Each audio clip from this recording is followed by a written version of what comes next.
দর্শক, আজ আপনাদের জানাবো চাঁপাইনবাবগঞ্জে যে গত 27 ফেব্রুয়ারি ককটেল হামলার ঘটনা ঘটেছিল সেই ঘটনার বিস্তারিত।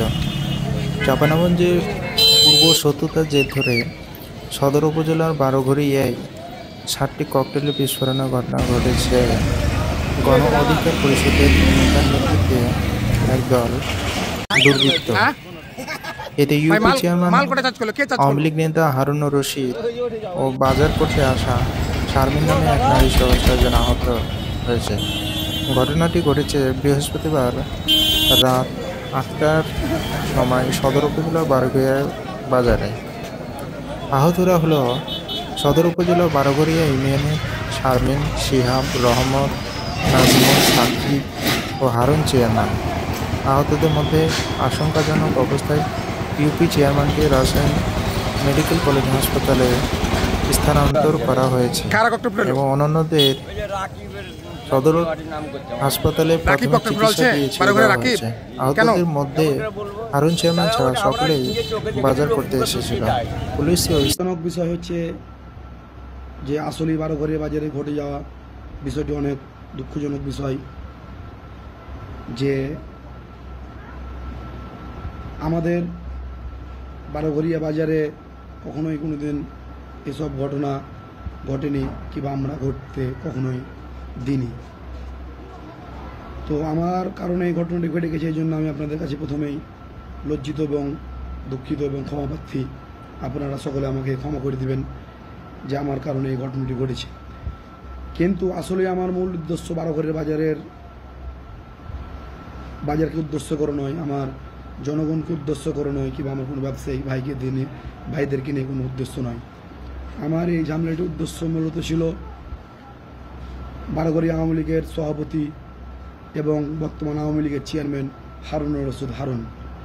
এই হারুন চেয়ারম্যান বিগত দিনে আমাকে যেভাবে জ্বালা যন্ত্রণা করেছে, আমার প্রতি অন্যায় অত্যাচার করেছে, আমাকে জেল জুলুম শিকার হয়রানি করেছে, তার জন্যই আমি এই কাজটি করতে বাধ্য হয়েছি। আপনারা জানেন যে আওয়ামী লীগের চেয়ারম্যান আমাকে এর আগে 2-3টি জামাত শিবিরের মামলাতে জড়িত করেছে এবং একটি মার্ডার মামলাতে জড়িত করেছে। বিনা অপরাধে আমি কোনো না জানে না শোনাই এই জিনিসটিও করেছে। আওয়ামী লীগ তখন ক্ষমতায় ছিল। এই আওয়ামী লীগের চেয়ারম্যান আপনারা জানেন প্রায় আজ থেকে 7 মাস 8 মাস কিংবা 10 মাস আগে আমি একটা বারোঘরিয়া বাজারে দোকান করেছিলাম মাঠে। সেই সময়তে বারোঘরিয়া ইজাবদার সাদ্দামের হাত দিয়ে প্রতিটি দোকানের কাছে 10,000, 5,000, 20,000, 30,000 করে চেয়ারম্যান টাকা নিচ্ছিল, দিয়ে দোকান বসাচ্ছিল। তো সেই সময় আমি দোকান একটি করেছিলাম। তো আমার কাছে চেয়ারম্যান টাকা চেয়েছিল 20,000, যে 20,000 টাকা দিতে হবে। আমি বলেছিলাম যে 1টি টাকা আমি দেবো না, আমি বাংলাদেশের একজন নাগরিক, আমি বারোঘরিয়া ইউনিয়নের একজন নাগরিক, আমি 1টি টাকাও দিব না। আমি যদি কাউকে টাকা দিই সেটি উপজেলার নিয়ন্ত্রণে হলে কিংবা মানে কাউন্সিল থেকে যদি লাইসেন্স করার জন্য আমার দোকানের জন্য প্রয়োজন হয় আমি লাইসেন্স করব, কিন্তু আমি 1টা টাকা কোনো চাঁদা দেবো না। তো আমার দোকানটি ভেঙে ফেলে দিয়েছিল। আমি ছিলাম না। একদিন সন্ধ্যার সময় আমি বাসায় গিয়েছিলাম। বাসা থেকে আমি আসার পর দেখি আমি যে আমার দোকানটি ভেঙে ভ্যানে করে কাউন্সিলে নিয়ে চলে গেছে। আমি লোকজনকে জিজ্ঞাসা করতে আমাকে বলে সবাই যে চেয়ারম্যান দাঁড়িয়ে থেকে 2-4টি চৌকিদারকে দিয়ে আমার দোকানটি ভাঙচুর করে সে নিয়ে চলে গেছে। আমি চেয়ারম্যানকে সাথ ফোন দিই যে আপনি আমার দোকানটি ভাঙলেন কেন? তো আমাকে তিনি উত্তর দেন, আমাকে বলেন যে তুমি টাকা দাওনি, তোমার দোকান থাকবে না, এই জন্য তোমার দোকান ভেঙে দিয়েছি। তো সেই দিন আমি প্রতিবাদ করতে পারিনি, সেই দিন আমি কিছু করতে পারিনি, কারণ সেই দিন আমার শক্তি ক্ষমতা ছিল না, সেদিন জনগণের ক্ষমতা ছিল না, সেদিন স্বৈরাচারী সরকার আওয়ামী লীগের ক্ষমতা ছিল, সেই জন্য কিছু বলতে পারিনি। যদি বলতে যাই তাহলে আমার নামে আবার নতুন মামলা দিবে, আবার আমাকে হয়রানির হুমগুমের শিকার হতে হবে। এই জন্য আমি তাকে কিছু বলতে পারিনি। আমি 5 ওয়াক্ত নামাজ পড়ি, আমি বিড়ি সিগারেট নেশা পানির সাথে জড়িত নাই। আমি আগে হয়তো মানুষের সাথে হয়তো কিংবা বন্ধু বান্ধবের পাল্লাতে পরে হয়তো বিড়ি সিগারেট একটা খাইতাম, কিংবা হয়তো কারোর সাথে ঝুট ঝামেলা করেছি।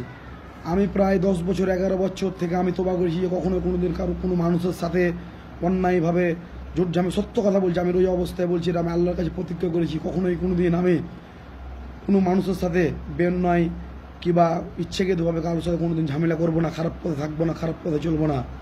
কিন্তু এই আওয়ামী লীগের চেয়ারম্যান আমাকে সেটা মেনে নিতে পারেনি, সেই অবস্থায় আমাকে দেখতে পারেনি। সে আমার পিছে লেগে গেছে। আমি যখন থেকে ভালো হয়েছি তখন থেকে আমার পিছে একটার পর আমার পিছে লেগেছিল। ওই আমার আব্বাকেও জ্বালালছে, আমার আব্বার সাথে আমার আব্বারও দোকান ভেঙেছে। আমি তখন ছোটো ছিলাম, আজ থেকে ওই যখন অনেক দিন আগে চেয়ারম্যান ছিল, এর আগেও একবার, তখনও কিন্তু ওই আমার আব্বুর দোকান ভেঙে দিয়েছে, আমি নিজে দেখেছি। তো এই চেয়ারম্যান ছোট থেকে আমাদের শত্রু, ছোট থেকে আমাদের ওই দুশ্মন, ছোট থেকে আমাদের অন্যায় অত্যাচার আমাদের সাথে করে।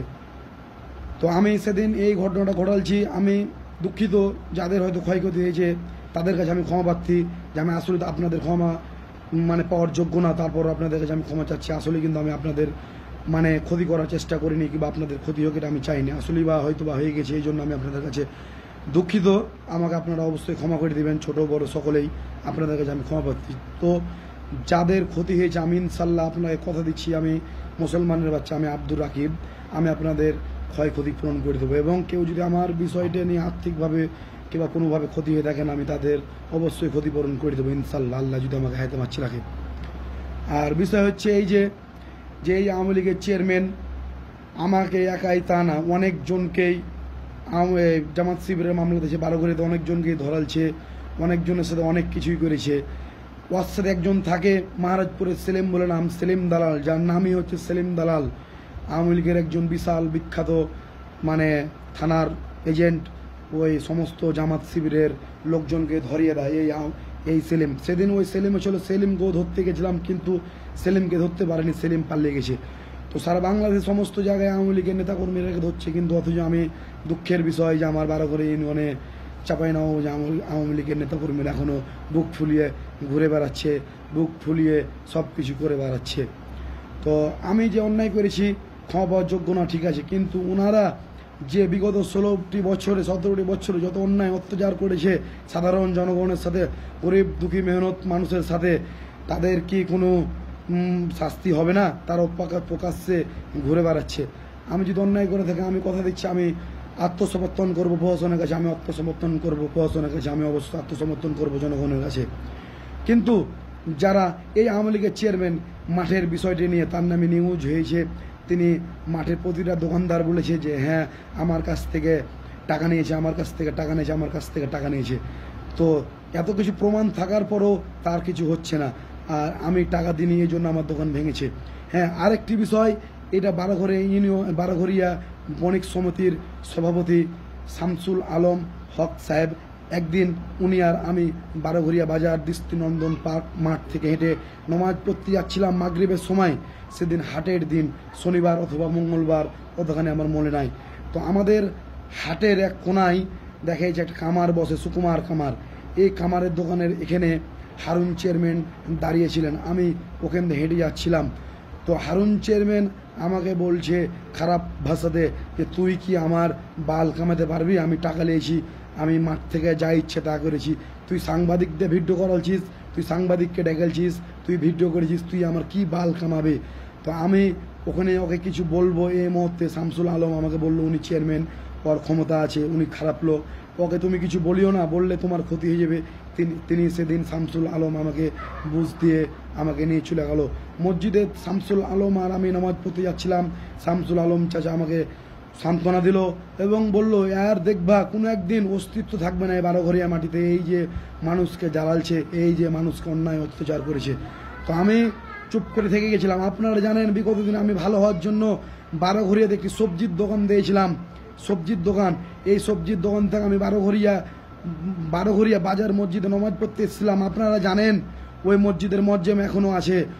আমাকে মসজিদের ভিতর বারান্দা থেকে আমাকে পুলিশে গ্রেপ্তার করে নিয়ে গেছে। সেদিনকে সত্য কথা বলছে, রোজা অবস্থায় আল্লাহকে সাক্ষী রেখে বলছি, সেদিনকে হারুন চেয়ারম্যান আর সেলিম দালাল আমাকে ধরালছে। আমি সত্য কথা বললাম, আমাকে মসজিদের বারান্দা থেকে আমাকে ধরে নিয়ে গেছে। আমার মনে অনেক কষ্ট যে আমি সেই সময় আমি ডিমের দোকান দিয়েছিলাম, আপনারা দেখেছেন, আমি মুরগির দোকান দিয়েছিলাম, আপনারা দেখেছেন, ভালো হওয়ার জন্য। কিন্তু এই চেয়ারম্যান আমাকে ভালোতে দেয়নি। আমি ফলের দোকান দিয়েছিলাম, আপনারা দেখেছেন, আমাকে ভালোতে দেয়নি। আমাকে মামলাতে জড়িত করেছে, আমাকে অনেক কিছুর সাথে মানে এমন কিছু কিছু করেছে আমার সাথে, এমন অনেক অন্যায় অত্যাচার করেছে যা আমি আসলেই মানতে পারিনি, সহ্য করতে পারিনি। তাই রাগের মাথায় আমি এই কাজটি তার সাথে করতে বাধ্য হয়েছি। কিন্তু ওই আমার কিছুই করতে পারবে না। আমি এই কথাটাই বললাম আপনাকে, আল্লাহকে সাক্ষী রেখে বললাম, কারণ আমি ওর প্রতি যেটা করেছি আমি অন্যায় করিনি, ওর প্রতি আমি যেটা করেছি আমি ব্যভিচার করিনি, ওর প্রতি যেটা আমি করেছি কোনো খারাপ কিছু করিনি। ও না পারতে কমই হয়েছে, না পারতে কমই হয়েছে। তার প্যান্ট খুলে নেওয়াটা আমার পুরোটাই দরকার ছিল। আর আমি কিন্তু প্যান্ট খসে দিয়েছিলাম, আপনারা জানেন না, যখন ওখানে গ্যাঞ্জাম হয়েছিল আমি তাকে বলেছিলাম তুই প্যান্ট খুল, তুই ন্যাংটা হয়ে যাও, কিন্তু প্যান্ট খুলে দিয়েছিল।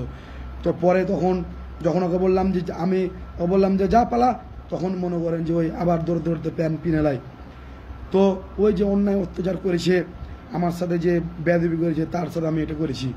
তো তার এই জন্য করার জন্য আমার যদি জেল জুলুম ফাঁসি হয় আমি মানতে রাজি আছি। কিন্তু ওই যে 16টি বছরে মানুষের সাথে এত কিছু করেছে, তো তার কি হওয়া কোনো উচিত নয়। প্রশাসনের কাছে আমার একটাই জোর দাবি, যারা 12 ঘর ইউনিয়নে আওয়ামী লীগের মনে করেন যে দলে আছে, যুবলীগ, আওয়ামী লীগ এবং ছাত্রলীগ, তাদেরকে দ্রুত আইনের আওতায় আনার জন্য প্রশাসন ভাইদের কাছে আমি জোর দাবি জানাচ্ছি। এবং এখান থেকে আমি আমার বক্তব্য শেষ করছি। আসসালামু আলাইকুম রহমতুল্লাহি ওয়া বারাকাতুহু। আল্লাহর রহমত আপনারা সবাই ভালো থাকেন, সুস্থ থাকেন এবং আল্লাহ আপনারাকে উত্তম প্রতিদান দান করুক। এবং সত্যিই আমি জনগণের ক্ষতি করার জন্য এই কাজটা করিনি। আপনারা আমাকে অন্তর থেকে আসলেই ক্ষমা দৃষ্টিতে দেখবেন। আসসালামু আলাইকুম রহমতুল্লাহি ওয়া বারাকাতুহু।